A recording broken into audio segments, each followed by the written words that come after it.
Kata siapa belajar jati diri itu supaya biar semua orang mencintai diri kita? Kata siapa?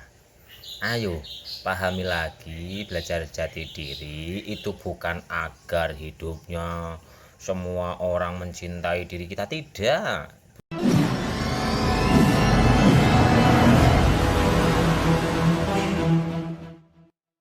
Kata siapa belajar jati diri itu supaya biar semua orang mencintai diri kita? Kata siapa?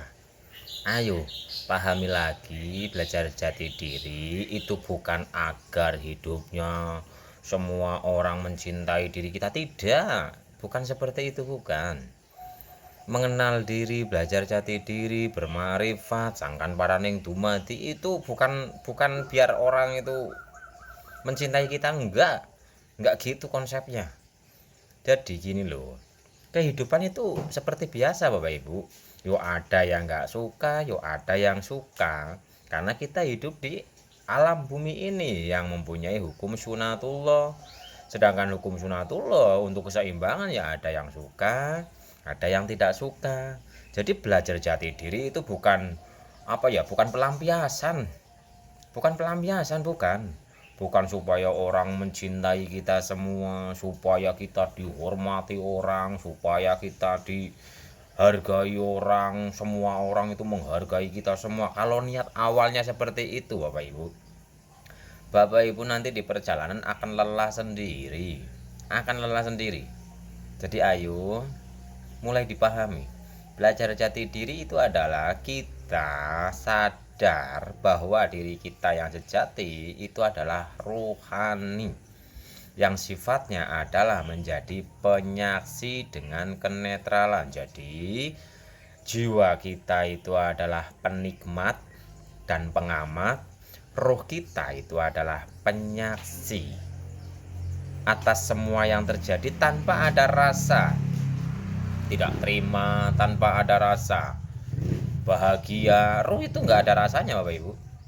Roh itu hanya sadar dan menjadi penyaksi. Yang ada rasanya ini jiwa, yang kadang bahagia, yang kadang susah rasanya.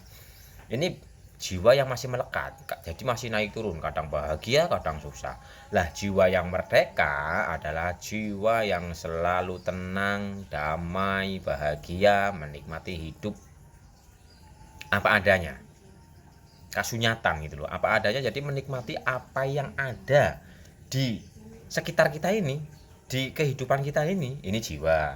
Lah kalau rohani itu yang menjadi penyaksi. Jadi si rohani sifatnya itu menyaksikan.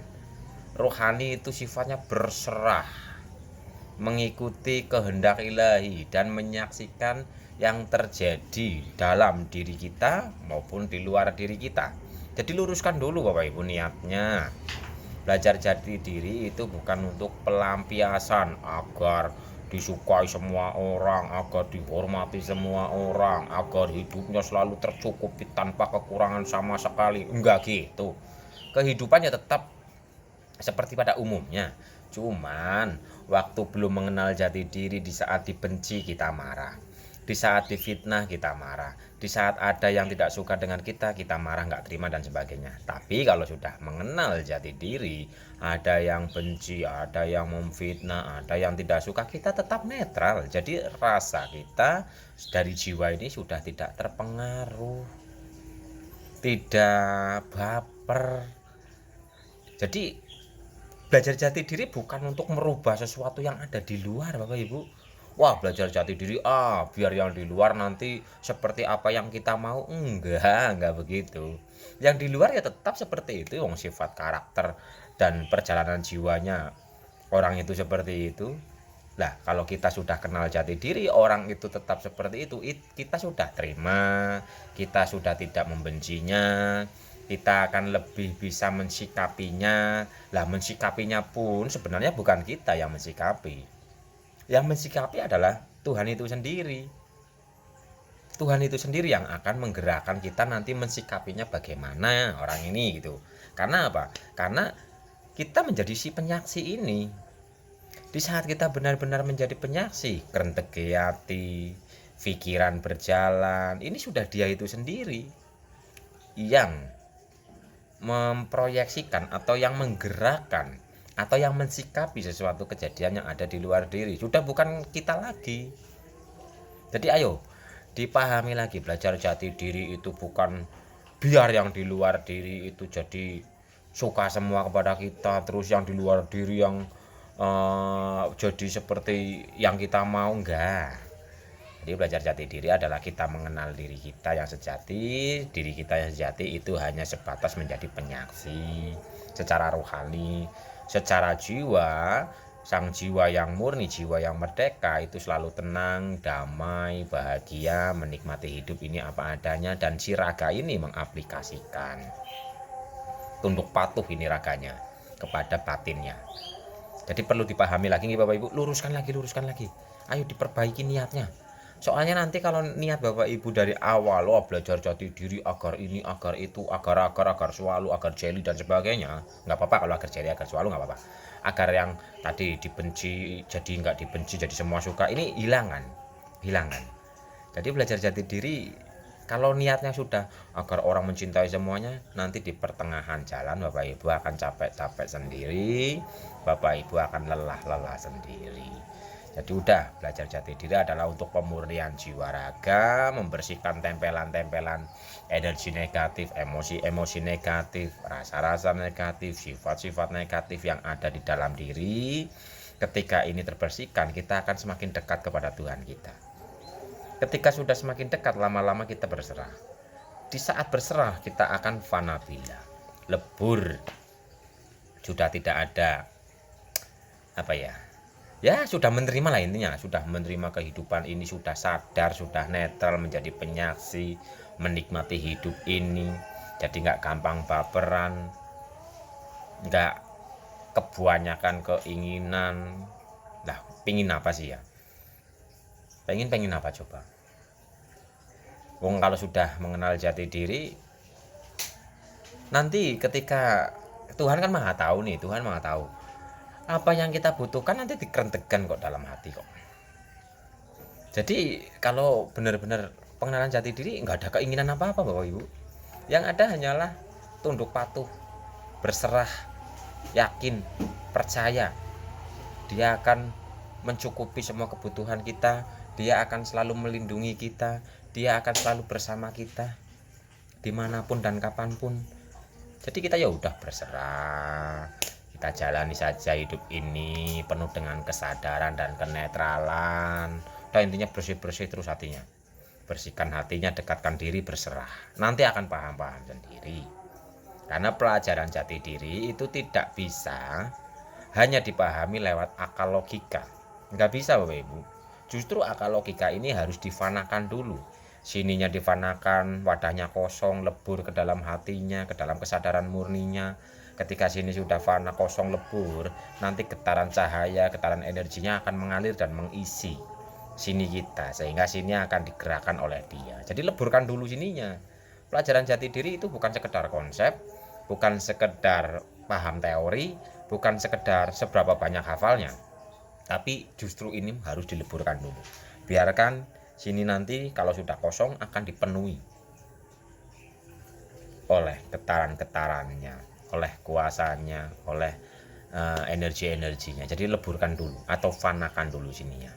Mengheningkan cipta, ngeningno cipta mandeng pucuki inggrono madhep mantep kang murba wasesa mekek babagan hawa sanga. Lebur. Biarkan, kosongkan keramaian yang ada di kepala ini, jual beli, barter, penilaian, penghakiman, ya macam-macam lah, ini leburkan dulu, netralkan, lebur. Biarkan nanti kalau lebur akan diisi oleh dayanya, oleh energinya, oleh cintanya, oleh kuasanya, oleh cahayanya, sehingga inilah yang disebut nanti menjadi akal yang sehat, akal yang tunduk patuh kepadanya, sehingga sudah sehat, akal yang sadar, akal yang sehat, akal yang mengikuti kehendak ilahi. Oke Bapak Ibu, ayo pahami pelajaran jati diri itu bukan agar ini agar itu, tapi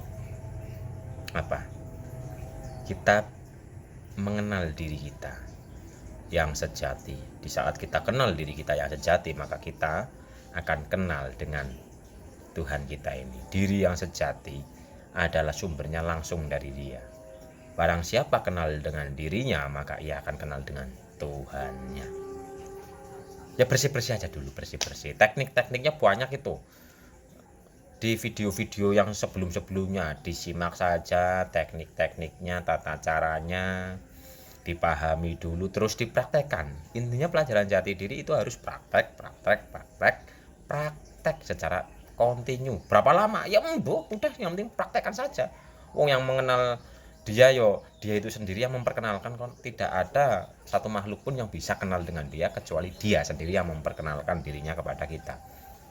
Karena gini, di saat kita lebur hanya ada dia atau dia yang ada. Tapi kalau kita masih merasa ada, sampai kapanpun tidak akan pernah yang namanya ketemu, mengenal secara murni, secara hakiki.